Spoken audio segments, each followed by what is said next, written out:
Good evening, everyone. Welcome to our virtual town hall. I am Mitzie Hunter, MPP for Scarborough-Guildwood, and I'm joined by my fellow colleagues. How about you introduce yourself there, John?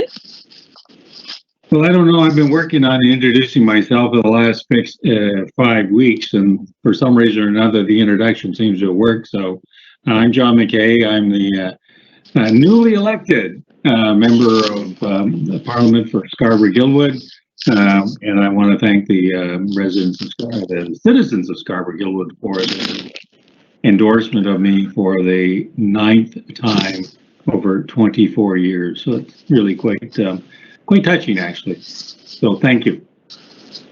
Great. And Paul? Good evening. My name is Paul Ainslie. I'm the Toronto City Councillor for Ward 24, Scarborough-Guildwood. It's a pleasure to be here with my provincial federal colleagues. We've been working very hard through COVID, trying to keep everybody informed to the best of our ability for all 3 levels of government. And this evening, I think we're going to have a great conversation with our 2 local school trustees and the superintendents from their respective boards. Thank you, everybody, for tuning in this evening. Absolutely. And of course, Paul and I congratulate you, John, on your recent win in the federal election. Delighted that you're back. So tonight's virtual town hall is focused on one of the key priorities in our constituency, which is education. And we know that in-person learning has just resumed and that there are a lot of questions that parents and students have. So we are joined tonight by both the Toronto Catholic District School Board and the Toronto District School Board, the trustees, as well as members of the board to answer your questions. I'd like to introduce each and every one. First, I'll start with Zakir Patel, who is the trustee for the Toronto District School Board for Ward 19. And he's joined by Cheryl Robinson, Petrazzini, and Cheryl is the Toronto District School Board Executive Superintendent for Learning Centre 3. We're also joined by John Curry, and he is the TDSB Superintendent of Education in Learning for Centre 3. Welcome, John. And we also have our friend Nancy Crawford, who is the Vice Chair of the Toronto Catholic District School Board, as well as the trustee for Ward 12. And Nancy is joined by Ryan Peterson, and he is the Toronto Catholic District School Board Superintendent for Area 8. So with all of these members of our school boards here tonight, I know that we're going to have a terrific discussion about education and learning in Scarborough-Guildwood. So John, why don't you go ahead and ask the first question to our guests? Thanks, Mitzi. And I'll direct the question to both Zakir and to Nancy. And the question is from someone named Dave, who says healthcare professionals, like those at Sick Kids, recommend smaller class sizes. What are the factors that go into deciding the size of classes? Why are class sizes growing beyond recommended guidelines?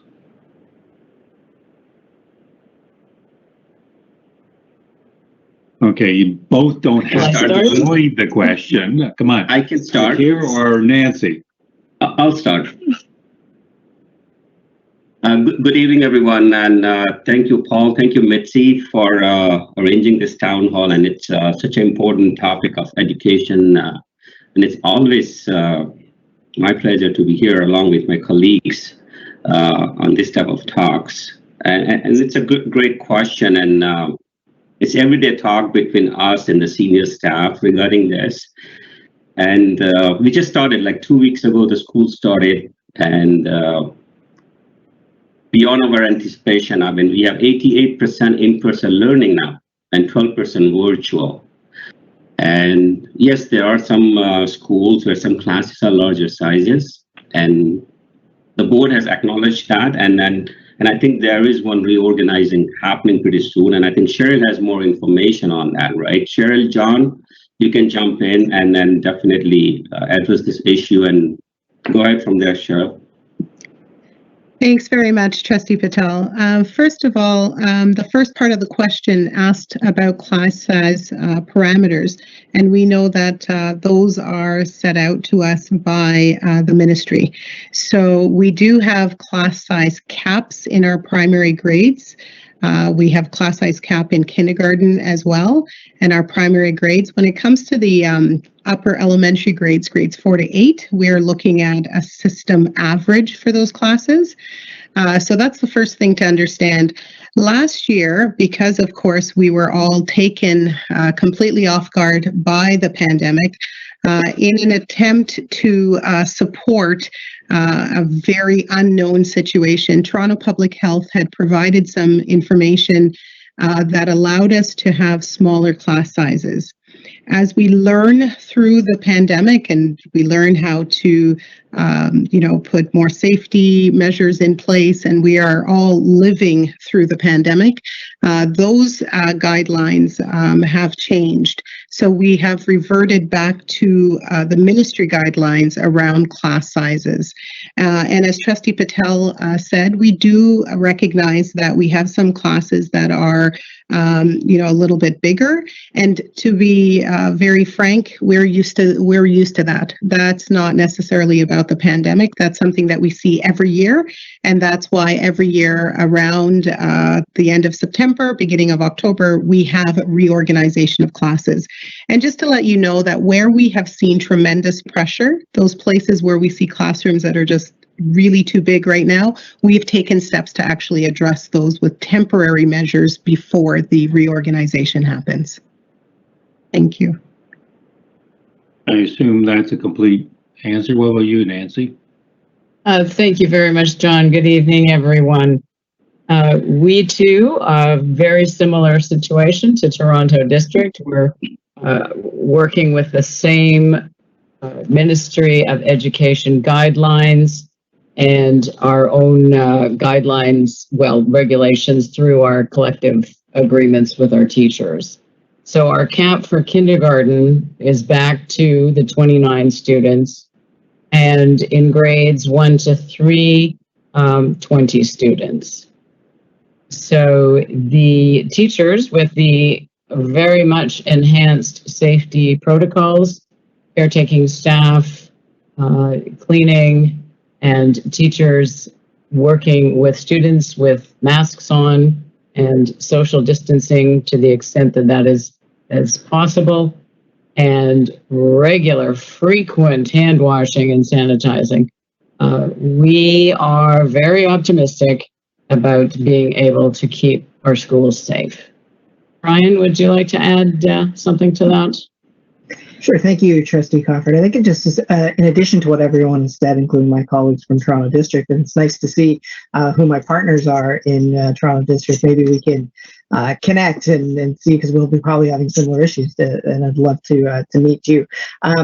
But with Toronto, we do have this. It's important to note that a system reorganization does happen every year around this time. And with Toronto's ever flowing in and outs of students, it's important that different communities become larger as students move in from different immigration patterns and things like that happen. So that's part of why there's a reorganization at this time. Okay, thank you, both of you, or all four of you, really.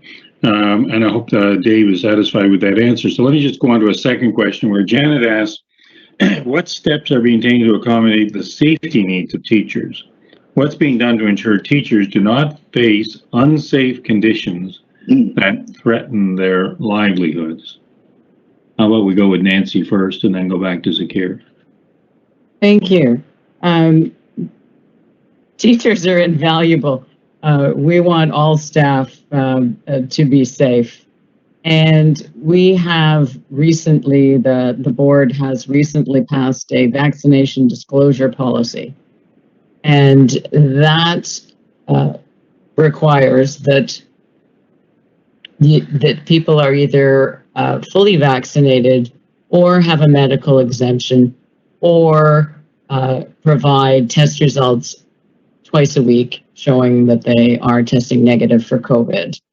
So the teachers within themselves are taking lots of action to be safe.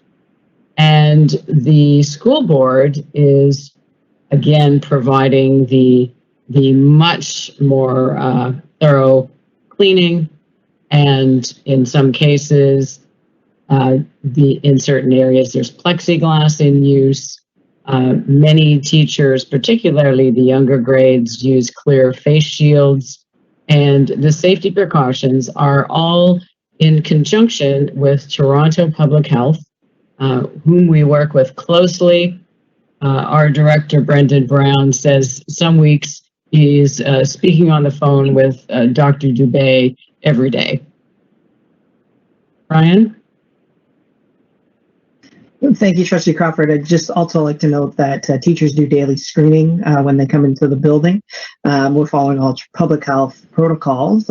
Any staff with symptoms are asked to stay home. They do have medical grade masks that they use on a daily basis, 3 times a day minimum.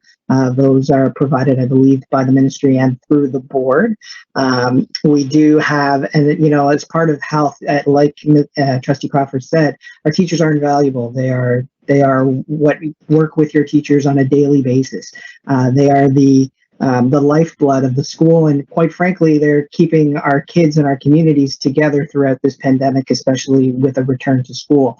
We as a board offer an employee assistance program. So if anyone is having any kind of issues around mental health, around relationships, around fear, around COVID, it is a arm's length, not arm's length, it's a completely separate entity that the board pays for all of our employees to use, and we encourage that they do so. Take care. Thank you, John, and thank you for this question. And as Nancy said, right, safety of kids, safety of staff is always our #1 priority. And Minister of Education has directed, like all TBSB staff, has to disclose their vaccination status, right? Staff who are unvaccinated or do not want to disclose their vaccination status, they can undergo a rapid antigen testing twice weekly as measures to protect the schools from the risk of COVID-19. And this is all about safety and well-being of our kids. Right, and this is what TDSB is doing. We're following the guidelines of Ministry of Education. We're trying to take all necessary steps for everyone, for the community, because this COVID-19 it's all about spreading, right? So we're trying to minimize all those type of issues that cannot go far beyond. So all the protections are taken, and then there's staff is always valuable to us. And we all acknowledge that. And like Cheryl and John, they deal with staff day to day, right? And they also know how challenging it is for the staff to deal with this COVID-19, right? And we acknowledge, their hard work. And John, if you want, do you have something for this? Please go ahead. Sure. Thank you, Trustee Patel. Good evening, everyone. And I'll just echo some of the things that have been already said by Ryan and Nancy. The safety of our staff and students is paramount, and we're working closely with Toronto Public Health and our union partners to ensure the safety for all. So just to kind of give more of what it looks like at the ground level, when you walk into a school, you'll see that staff are wearing PPE. Our teachers are wearing masks. They're also wearing visors, and that will be in the classroom, in the hallways. When they have their lunch breaks, we are expecting them to maintain at least 2 meters from their colleagues when they're eating lunch as well. A number of other safety things are put in place during the day. It's extremely important that we have very thorough operational guidelines, and we stress with all of our staff that these guidelines are always being updated in conjunction with the advice we're getting from TPH. So keeping an eye on those operational guidelines, as well as we have put HEPA filters or HEPA units into every single one of our classrooms this year, or it began last year, but they're in all of our classrooms this year just to help ensure that safety as well. So all kinds of things are going on at the ground level. And again, our main focus is to keep everybody safe. Okay, well, I'll have to leave it there. I hope Janet is satisfied with the answer. I would not be satisfied with the answers. I think this is the tyranny of the minority. And I would not be allowing teachers into the classroom unless they could prove their vaccination status. But then that's just me, and this is Janet's question, so I'll have to pass it on to Paul. Thanks, John. I have to say that that's something that we've been calling for as well, is mandatory vaccinations for education workers to keep our school environments as safe as possible. So, Paul? I find it utterly appalling that people who are intelligent people, most of whom have at least 1 degree, if not 2 degrees of university, have seen the efficacy of vaccination, know that this is a pandemic among the unvaccinated, should even hesitate for 1 second and putting people at risk. But anyways, I'll be on full bore rant here. If you don't stop me, Mitch, so stop me. We should go on. I'm going to cut off your mic, John, and hand it over to Paul. Go ahead, Paul, with your question. All right. Thanks, Mitzie. My first question came from Susan, but I think we've pretty much covered that. So I'm going to go to my next one. And I have John asking, when will the school board begin allowing programming in their schools? My kids miss the city sports programs held at our local school. Has the city started to register programs, and when will they begin? Maybe I'll start with Zakir. Thank you, Paul, and thank you for these questions. And yes, we at TDSB is definitely looking into the extracurricular activities, but again, we have to take our guidance from TPH. And as TPH gives us directions, we'll definitely start this program ASAP. And we are looking into this, and I think it's going to be a staggered start. And I think if I'm not wrong, and Cheryl and John can correct me, that we are, I think, starting to do extracurricular activities for ages 12 and above, right, who are vaccinated. If I'm not wrong, Cheryl, just correct me, Cheryl, and you can jump in. So we are looking into it very, very closely. And then definitely, as we monitor the COVID-19 situation and the vaccinations rate, we will definitely be looking into this extracurricular activities. Cheryl, if you have something to add, sure. Yeah, much like you said, we're using a phased approach in terms of having community use of our schools resume. So we've already begun that. We have before and after school programs with the city. Swimming pool permits have already resumed. I believe that was September 13th. We also have weekend community permits, so Saturday and Sunday. That's resuming as of October 16th. So the only one that we are still waiting on are weekday community permits. That's going to be decided later. And as you can imagine, we are waiting for our cohorts of students to really be fully established before we would resume to that. But we're trying to take a really phased in, cautious and responsible approach while recognizing that community use of schools is very important. Nancy? Sorry, Nancy, you're muted.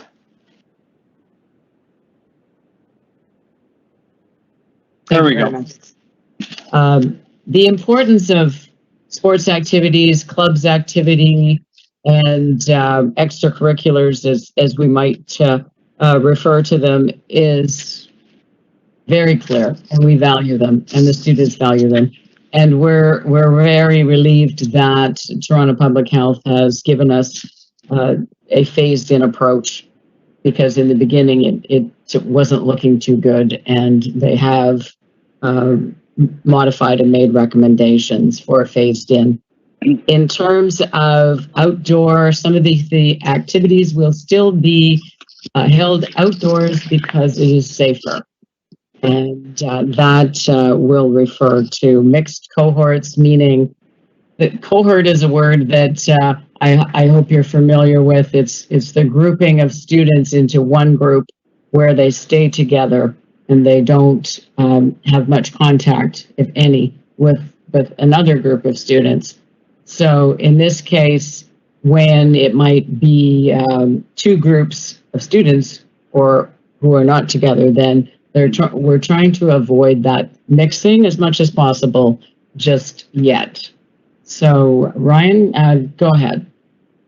Well, I think everyone really covered the question quite clearly. Just that, the importance of city-run programs, especially in Toronto, are extremely important. I'm excited that they are moving towards coming to opening. Our extracurricular activities within schools that teachers and all are beginning to run, those we have now a phased-in approach for those classes, those students, and those activities. So that's coming shortly. In fact, this week, I think Monday, we pretty much hammered out a protocol for principals to begin following going forward. But the city-run permit programs, things like outdoor soccers and things like that, have been permitted, and some of our daycares are open as well. But again, just like Toronto District, we're taking a phased-in approach.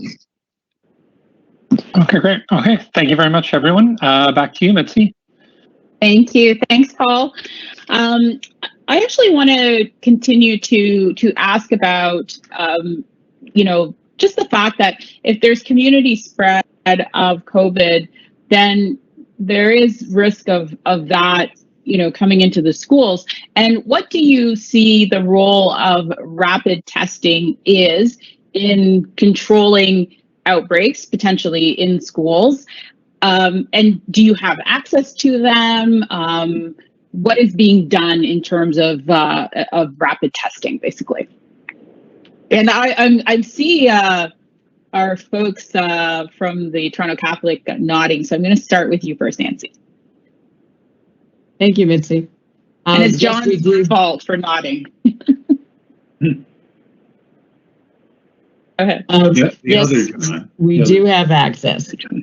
And yes, some of our schools actually have been approached to participate in another program, a pre-screening kind of program. So there are different programs.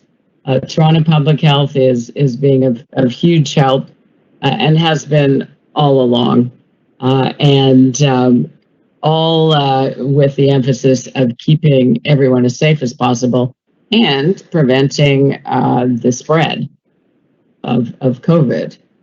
So for details, Ryan, can you add any details to that? Sure, and thanks for the question, because I'm recently out of the school, actually, and I've had to deal with COVID cases in my school. So I started last January, and things have changed a lot since that time. But a lot of our Scarborough schools have a pilot project and worked very closely with Michael Garron Hospital and their saliva tests. So I'll tell you that many of our principals have, well, actually almost all of Area 8 principals do have saliva tests. And what really helps is when there's when a student meets the criteria to go home, they're given a test with them, and the parents are extremely grateful because they wait times for testing and having to go and all that. They just do the swab and then put it in the mail. So Michael Garron Hospital's been, and Sick Kids have been worked a lot with Scarborough schools in order to kind of speed up this ability to get kids back to school quickly. So I've been speaking with my principal. It's been invaluable. It's been invaluable. Okay, so what's happening on the TDSV side? Thank you, rapid testing. Yes, we do have an on-site. There are two types of kits, right? And each school has it. One is like a PCR test, and one is a rapid antigen test. So still, like all the schools, they do have those two types of PCR tests. And as Ryan said, Michael Garron Women's Hospital, and then. If I'm not wrong, I think it's Sick Kids. I mean, they have the lab capacity, right, to process this testing, right? And yes, we do have it, and any parent can ask the staff, admin staff, and they can definitely have that kits at the school level. And then John, Cheryl, do you have more? Sure, go ahead. Sure, I can jump in now. We do have it. Yeah, we like Trustee Patel said, we have two types of kits, and Ryan, we both started in January, so I'm sure both you and I have everything all figured out already. So it's good to know that I have a colleague in the neighborhood if we need to bounce some ideas off each other. Anytime, we'll reach out and connect. For sure. Right. So like you mentioned, we have two types of tests, and yes, we have plenty of these in the schools right now. And if you had told me 25 years ago when I got into this profession that we would be dealing with a pandemic and testing kits for staff and students, I would have been like, there's no way that will ever happen. But here we are, and I've been in schools this week and can assure you that these kits are indeed in the principal's offices. So the main difference between the two is like Trustee Patel mentioned, the PCR test kits are used when we send a cohort of students home due to a positive case. Toronto Public Health will advise us to send these kits home with those students, and they give us advice as to who uses them and when. The other kits we have in our buildings are for staff, and they're the rapid antigen test kits. And they are for staff who are not completely vaccinated. And the expectation at the TDSB is we have a mandatory vaccination procedure, which goes into full effect for November 1st. But in the meantime, staff that are not fully vaccinated are taking these kits home, and they are to test themselves twice a week, Monday and Thursday. And there's a portal that they go in to record the results. So yes, the testing is going on, and it's all being regulated and controlled by the principals who are doing phenomenal work with us. Great. It's good to hear that there's such clear protocols, at least on the testing side, to contain any potential outbreaks. I want to switch gears. We're almost at the halfway mark of the hour, and I want to talk about students' well-being. And, you know, the question is, our children have been through a lot. What mental health supports are available through the school boards to assist students and parents in class, as well as those that chose online learning? And why don't we start? Trustee Patel, would you like to start? Yes, thank you, Mitzie. And it's a great question. I mean, you know, we at the board do acknowledge for past 1.5 years, it's not only the students, it's the parents, it's the communities.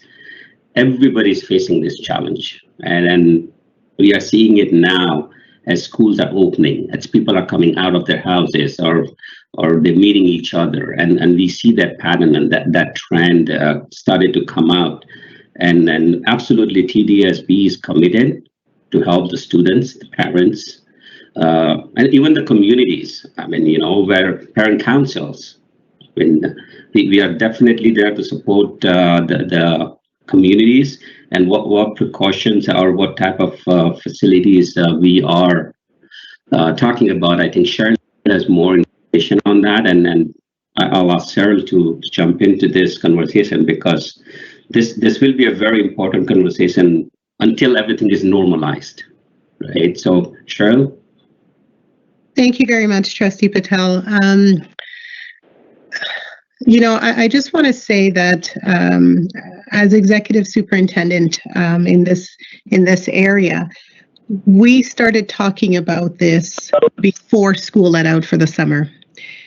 We wanted to talk with superintendents and have superintendents, and in fact, I spoke with all the principals and vice principals in our area as well, to say something that you alluded to, Trustee Patel, that we don't know what normal is going to look like for some time. So our ideas about normal are needing to shift.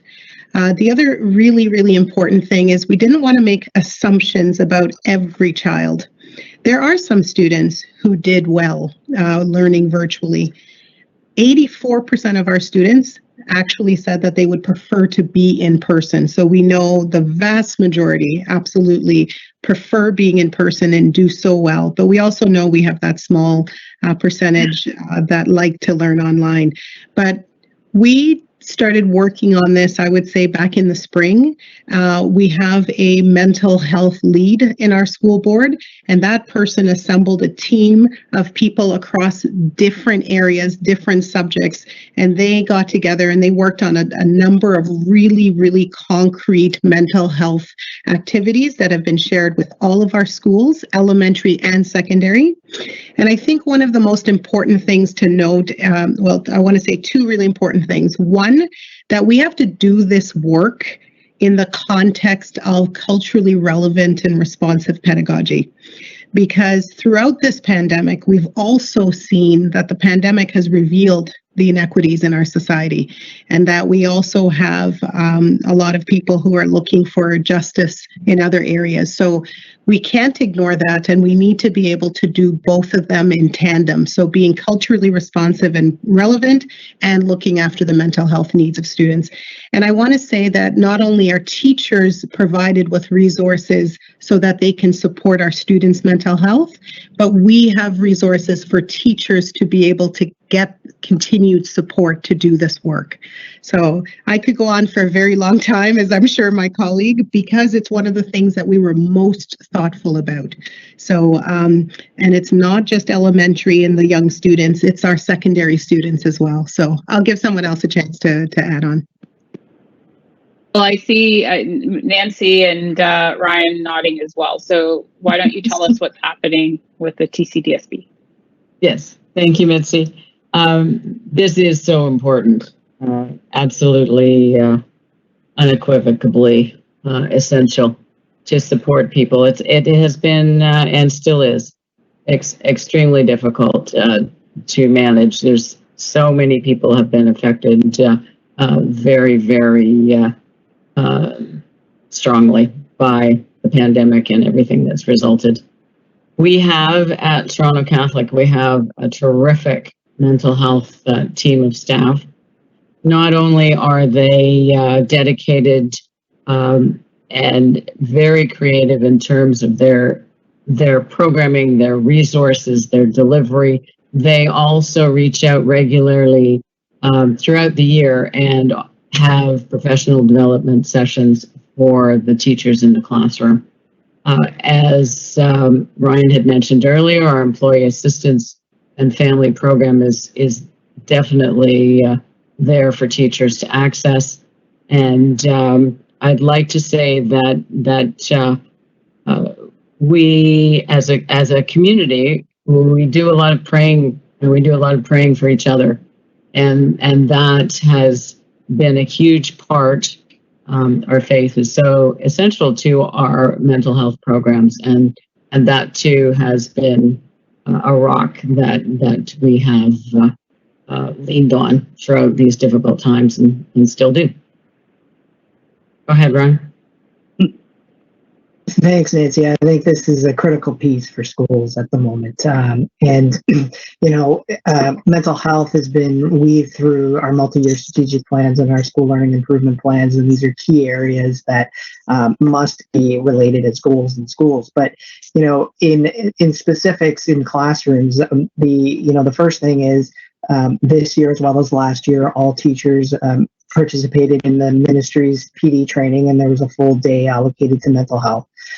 We're finding a lot of really creative strategies that teachers are bringing into their classrooms, just in their own, the way that they are more open with their own mental health and destigmatizing around when people are struggling. I think the pandemic has allowed people to begin to start talking and seeking support, and it being a lot more of a norm. But I will say that every single school has a team, and every single school has a social worker that is connected to that school.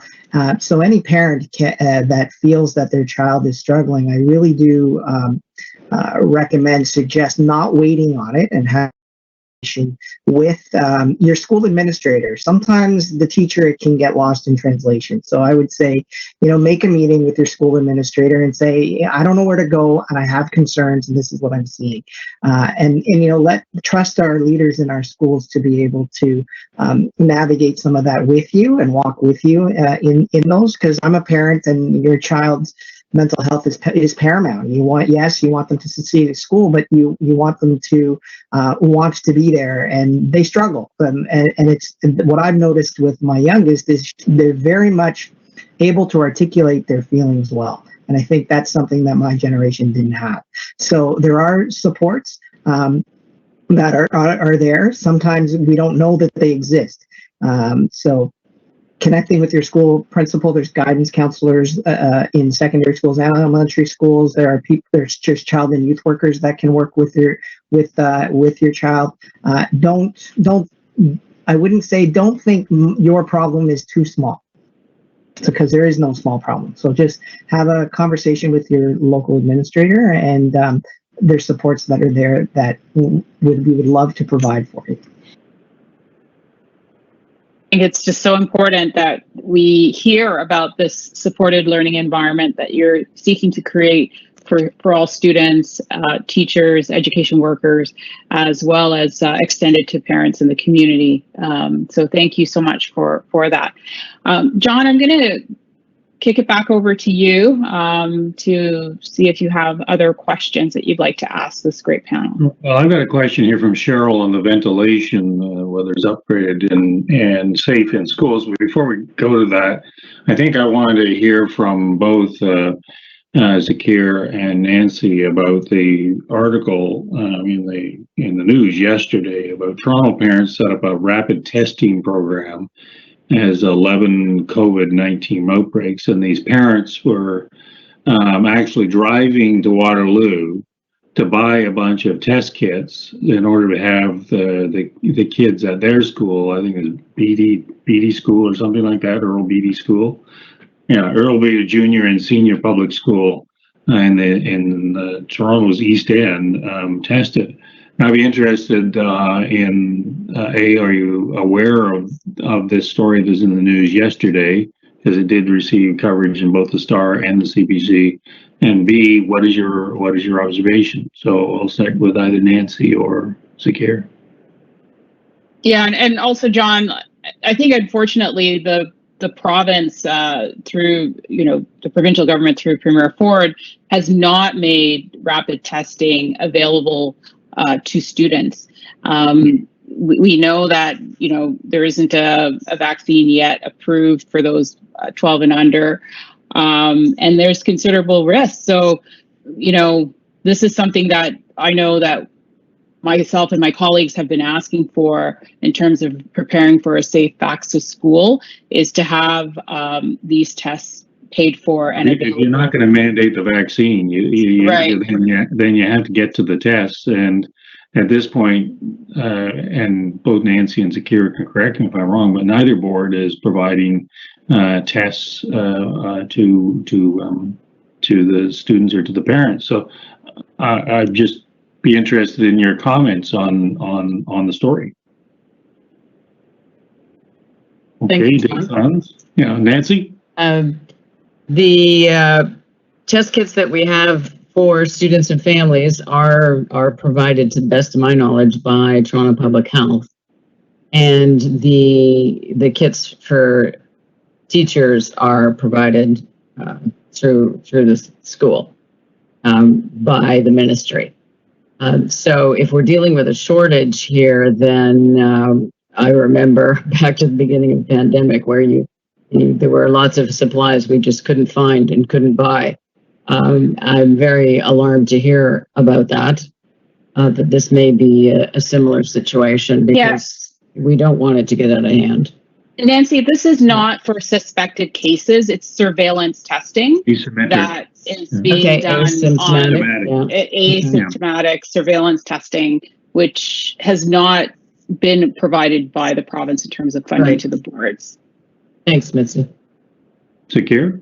Yeah, thank you, John. Thank you, Mitzie. Again, yes, I think the parents who were forced to go to a different part of the city, I mean, they were looking for different asymptomatic testing, and Mitzie is correct. I mean, provincial government has not provided either funding, either a test kit for those type of testing. We do have like two type of testings, as we talked previously, right, about a PCR test and antigen test, and I don't think so that parent was looking for either one of those. And if I'm not wrong, I don't think so. We have shortages of those two kits at TDSB for sure. Okay.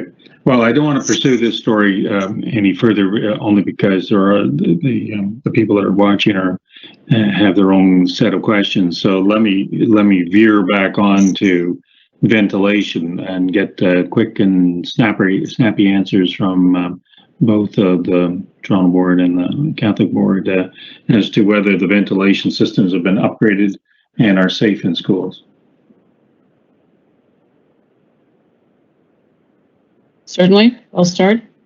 Sure. We have been working very hard on improving ventilation, and I'm very grateful for funding received from the federal government for the Resilience Infrastructure Stream program and funding received from the ministry.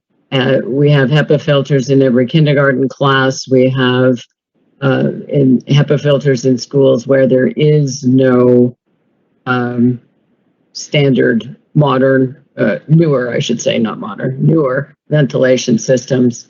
And Ryan will have a better idea of what the situation in each school, but definitely it has been fast and furious to bring things up to standard. Thank you, Trustee Crawford. Yeah, this is a big one, right? Because of the state of where schools are in Toronto when they were built. But our website does keep a track of all schools and what's been done around ventilation on that. So if you're questioning what's been done at your local school, you can go on to the Toronto Catholic District School Board website and search for your school, and we'll tell you what stage it's at. We have put in 6,800 portable HEPA filters within our schools. Like Trustee Crawford said, all kindergarten classes have them, as well as the wave of HEPA filters that were put in to schools around the first lockdown. And we've actually, all of our ventilation units have been open to max capacity to let in the maximum amount of airflow within, as well as all filters been changed to a higher yield filter. So these are things that the facilities departments are working on constantly.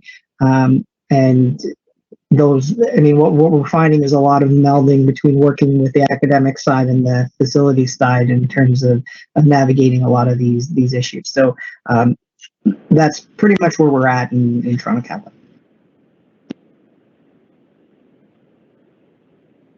Thank you, John, for this question. And ventilation, even last year, I was very heavy advocate of ventilation, and especially those schools where ventilation of air is a grave concern. And thank you to federal government for sending the funding to all the school boards for ventilation. And we are so much thankful for those investment made by all level of governments to us, but especially the federal government. And I have some figures of last year, like we invested like $42 million in ventilation, but this year we have gone up to $112 million just to upgrade the ventilation. And then so far, I mean, we have closely deployed like 15,000 HEPA filter units to TDSB all across.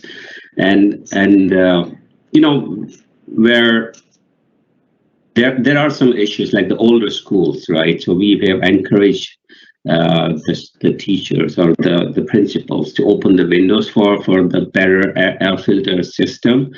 And you know what, we are definitely, I mean, you know, system wide at Learning Center 3, if you're asking about it, or if we are talking about the whole TDSB, it's a very larger project. And if I'm not wrong, I think around 300 major projects are going on at present. And I'm thankful to our facility staff to looking into this issue very diligently, and they are working very hard on this. I also like to thank our senior staff at TDSB for looking into the importance of ventilation, right? And John, if you want to jump into this about the ventilation. Sure, Ken. Thank you, Trustee Patel.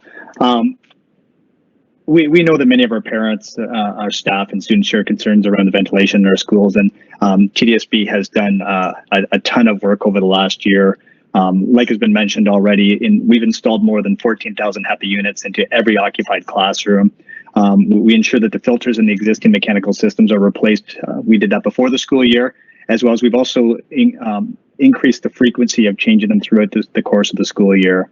Other specifics have been done. We prioritize the repairs to our mechanical systems to ensure that they're operating efficiently, adjusting the operating schedule. So the fresh air intake and the amount of air exchanges per day has been increased. As an example, they'll run at a maximum outside airflow of a minimum of 2 hours before school starts and then 2 hours at the end of the day as well. Number of projects going on, such as upgrading the air handling equipment in 66 of our schools. And finishing with, similar to what Ryan mentioned with the TCDSB, we also have all of our schools on our website as well that shows where the status of the ventilation in the schools as well. But again, we know this is a hot topic, and there was much concern around that. And thanks to some funding that's come in, we've done a ton of work with that, and our facilities staff has done some incredible work. And I've learned more about ventilation than I thought I ever would. So all kinds of things going on with that at the TDSB as well. Okay, great question, John. And Paul, how about over to you for your question? Thank you, Mitzie. I have a question from Margaret. Margaret is asking, how are schools supporting our children with internet access, and how can I be assured my daughter is receiving the same education as her classmates in class? Are schools helping with access to the internet, costs, and computers? And is the city helping as well? And last time I started was Zakir, so this time I'm going to start with Nancy. Well,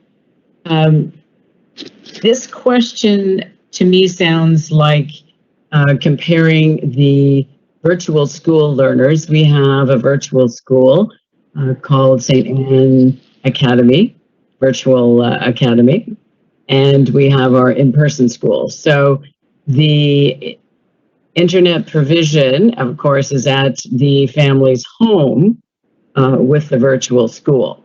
And last year, in the 2020 to 2021 year, I believe that through the board, there were over 12,000, Ryan, or so families who received either a tablet or a Chromebook so that the student could be fully engaged and fully active.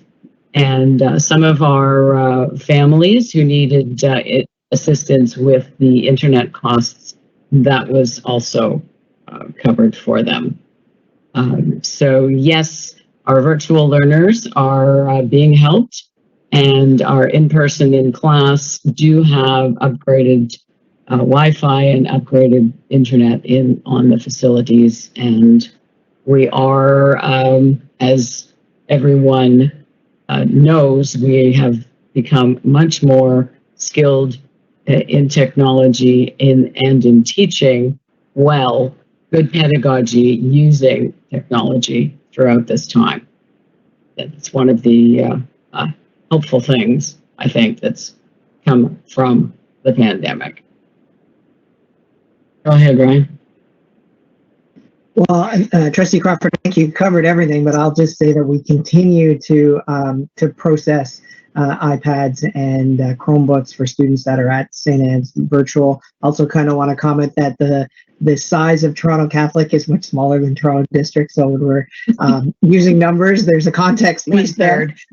Yeah, but we're doing our best over here too. But in terms of, you know, if we're talking also, maybe I can handle a little bit about the learning style. The curriculum being taught between St. Anne's and between the home or face-to-face school are the same. The gaps or the assets that are being brought from this pandemic are being assessed similar. Mental health concerns for both face-to-face as well as virtual are both being addressed similarly. Teachers in the St. Anne's virtual school have the same qualifications, drive, and passions our face-to-face students, teachers do. So, you know, the physical difference is that they're not in a specific classroom, but there's the education quality is to the best of their ability the same. And the Ontario curriculum is taught with both the virtual school and the face-to-face school. Thank you, Zakir. Thank you, Paul, for this question. And yes, at TDSB, I mean, we have always advocated for Wi-Fi connections for those families who cannot afford it, and even the devices. And I think we have started a program, and Cheryl, you have to help me out in this. From grade 5 to grade 9, we have now one-on-one device. That's right. Children can carry it home, and they can bring, this stays with them for next 4 years, right? So yes, like Nancy said, this question is more relevant last year. It was very important last year. I mean, too many parents were struggling, and it was very challenging for them, but we learned a lot from last year, and going forward, and at TDSB, we are and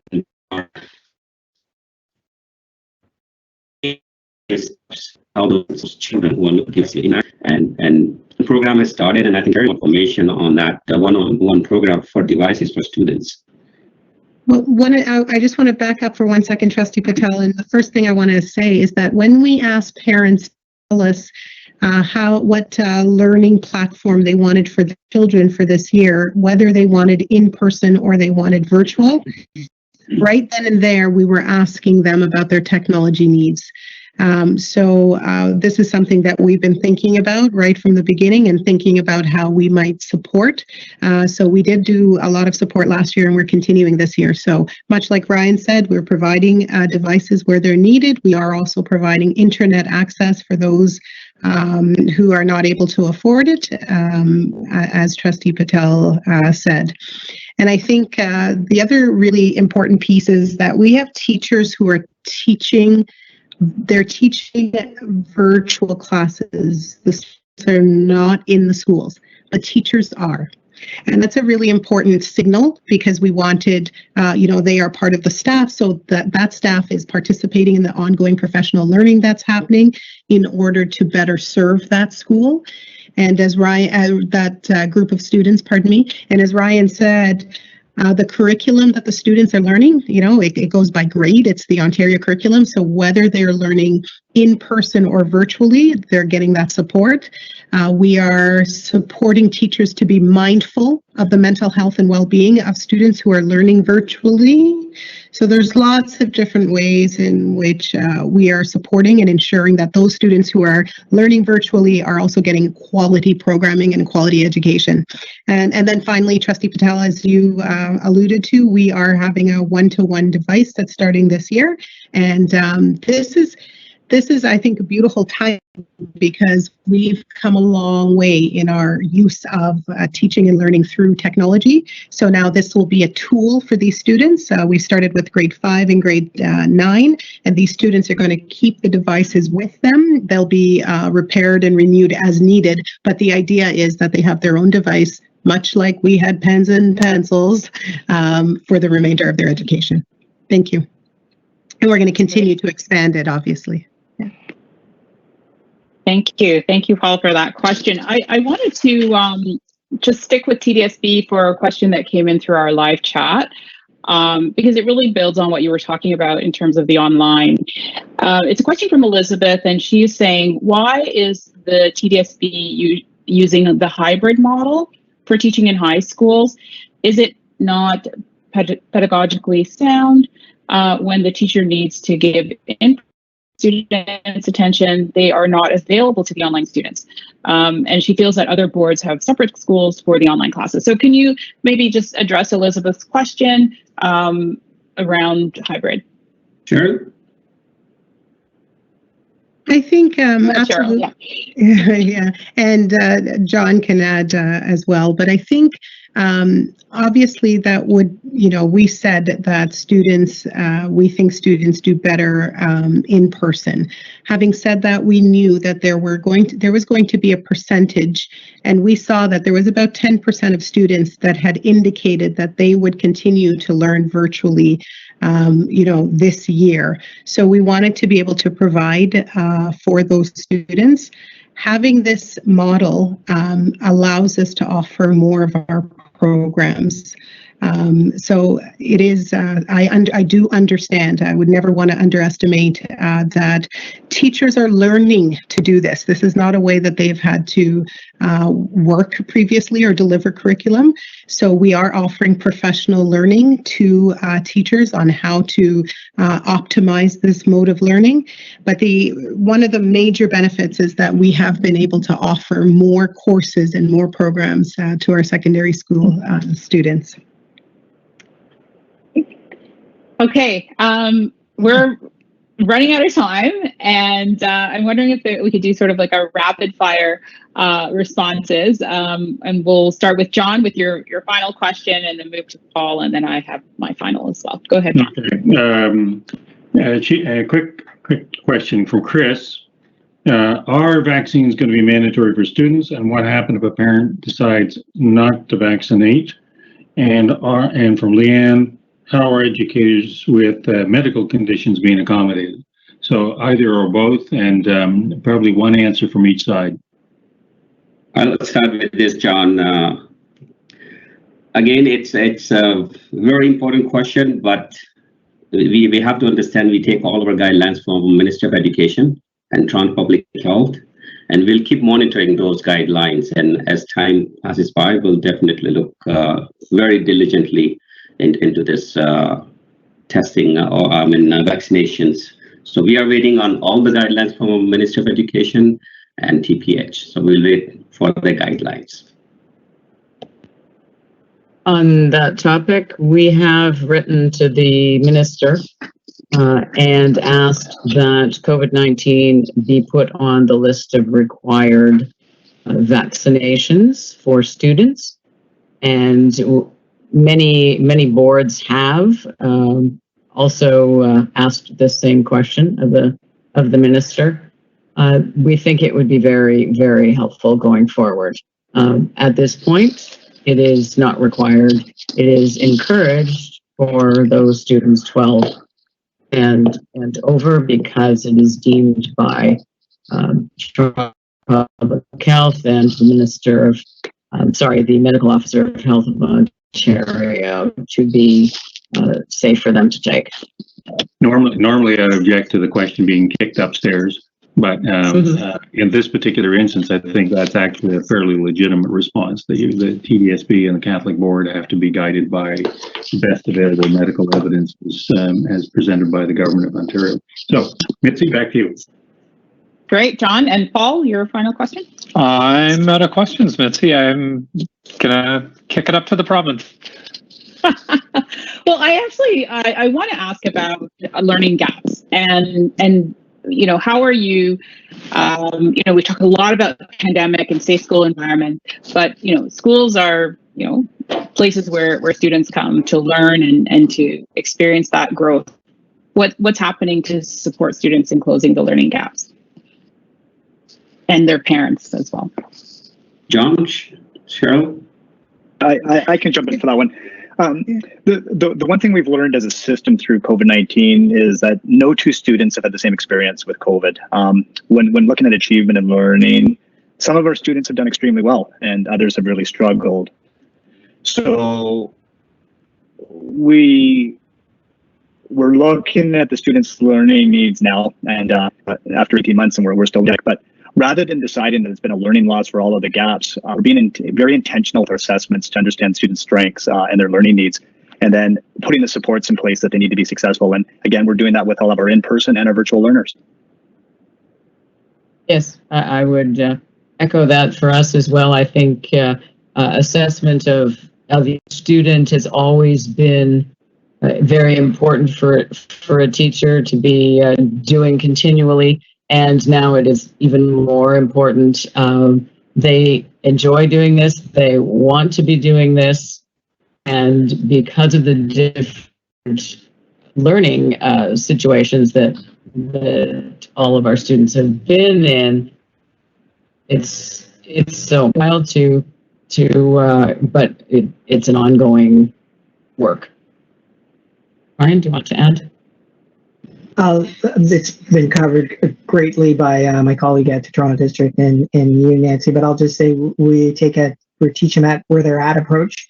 Every single classroom has each individual child is at a different spot, and we meet them where they are and in with everything that they've been through. So we're trying to make sure that all safety protocols are in place, as well as looking at and addressing where the academic piece is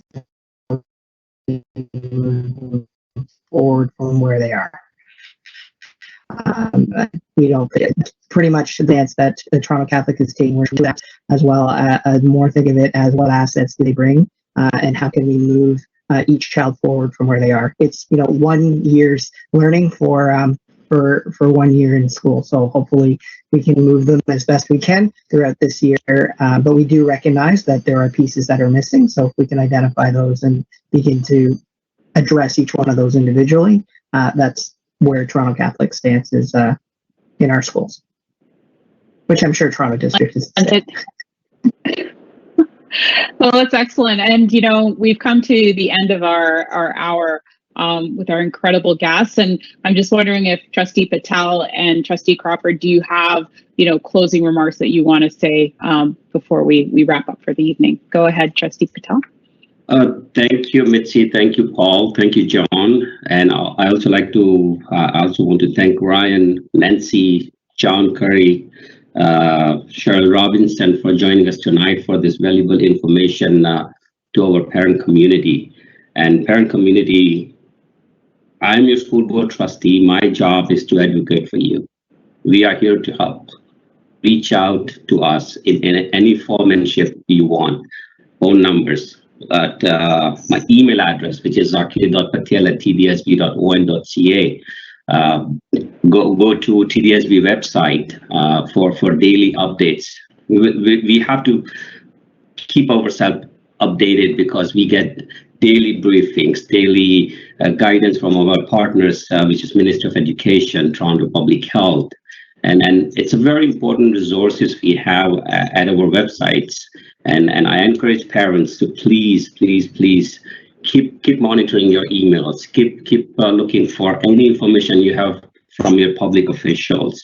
And then from bottom of my heart, I really want to thank the staff at TDSB. We always talk about frontline workers, right, at hospitals. But trust me, parent communities, these are frontline heroes too. Their nights are longer, and the days are not shorter, trust me. And they are giving in and out, which includes the admin staff, the senior staff, the principals, the teachers, right? And be patient with them. I mean, it might take time, but just be patient. Have some patience with them, and definitely we are here to resolve your issues. And again, I'd like to wish everyone a good night, and thank you again, Mitzie and Paul, for having this. And we'd like to have more conversation on this, and especially, going forward, we will have more discussion about mental health, right? And then how we are progressing. The kids who have missed the last 1.5 years, yes, there are some parents who, the students who are happy with online learning, but there are students who have missed something more. So in future, I'm hoping that we will have more discussion on this so we can educate and be informative to our parent community. So thank you all. Have a good night. Cheryl, John, if you want to add, feel free to do it. Thank you for the opportunity. Thank you. Gotta say thank you as well. I saw Mitzie's giving us a look there. So. Yes. Thank you, Trustee Patel. Go ahead, Nancy. Trustee Patel, you said it all so well. Thank you to the organizers. Thank you to everyone here. Thank you to everyone who has logged in and been listening, and you sent in your questions ahead of time. Thank you so much. And it's been very informative. I hope it's been very informative to you. And yes, reach out, tcdsb.org.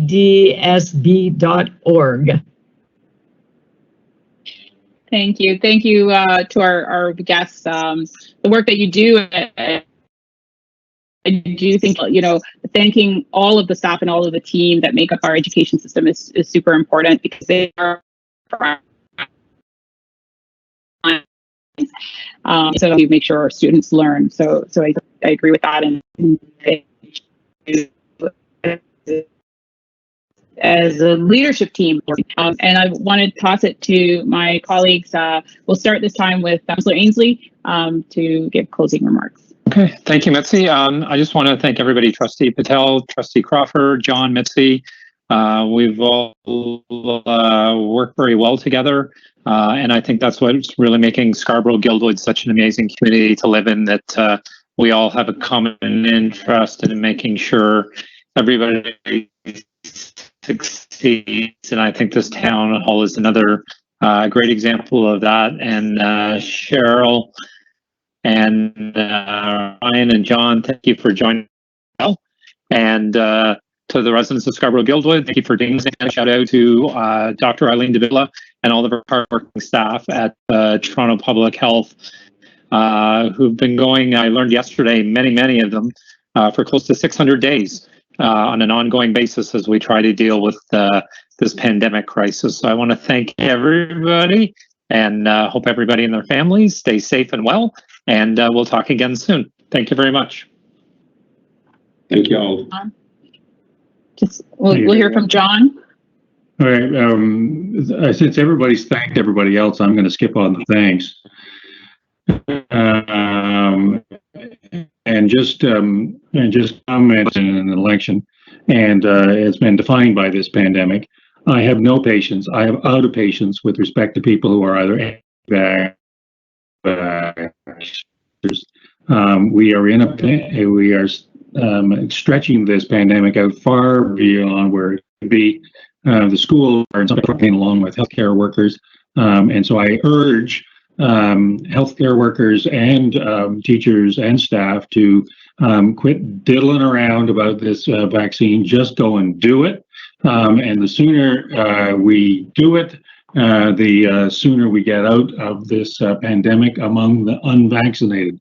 So if I have one plea and one plea only, and skipping all the thanks, just go out and get it done.